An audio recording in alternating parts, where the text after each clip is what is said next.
Hello বন্ধুরা, দেখো আজকে আমি তোমাদের কাছে একটা অন্য ভিডিও নিয়ে আসবো। মানে আমরা দেখো, আমাদের তো সামনে নিয়ামতপুর বাজার।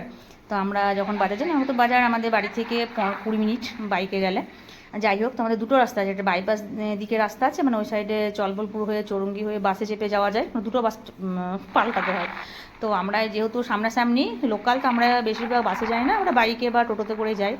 তো দেখো যাচ্ছি রাস্তাটা, এ সাইডের রাস্তা মানে মুরার গোড়া বলে এটাকে। রাস্তাটা এ সাইডটা একটু কাঁচা রাস্তা ছিল, তো সেটা আমাদের রাস্তাটা এখন হচ্ছে, তৈরি হচ্ছে। তো দেখো রাখারা গরু মোষ চড়াচ্ছে। আর পুরো চারিপাশে গাছপালা ভর্তি।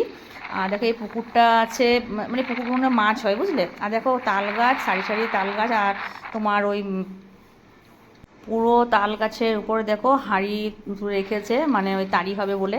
আর পাশাপাশি সব খেজুর গাছ, খেজুর গাছগুলো খুব কাঁচা বুঝলে, কাঁচা আছে। আমি পারবার জন্য একবার দাঁড়িয়েছিলাম। আর ওই রাস্তাটা দেখছো, ওই রাস্তাটা পুরো গার্ড দিয়ে রেখেছে, মানে ওই সাইডে যেহেতু রাস্তাটা আমাদের নতুন হচ্ছে, সেই জন্য যাতে কোনো বাইক না চলে, সেই জন্য তোমার রাস্তাটাতে সব কিছু দিয়ে দেখেছো না, বাস টাস সব কিছু দেওয়া আছে।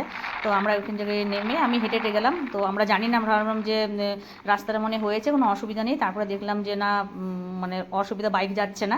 অন্য আর একটা রাস্তা আছে, মানে অনেকগুলো রাস্তা আছে, সেগুলো যাওয়া যায়। দেখো এটা একটা পুকুর, আর ওটা বোকা বাবার মন্দির, ওই ঠাকুর মন্দির ওটা একটা।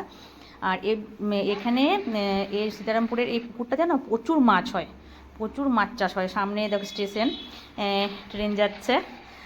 আর আমার কালকে কি মানে ছিল না, টার্গেট আমার ছিল যে আমি খেজুর পারবো। দাঁড়িয়েও ছিলাম। যাই হোক, পারা হলো না, খেজুরগুলো খুব কাঁচা কাঁচা। দেখো অলরেডি আমরা বাজার পৌঁছে গেছি। আর আমার ভিডিও তোমাদের কেমন লেগেছে কিছু জানাবে।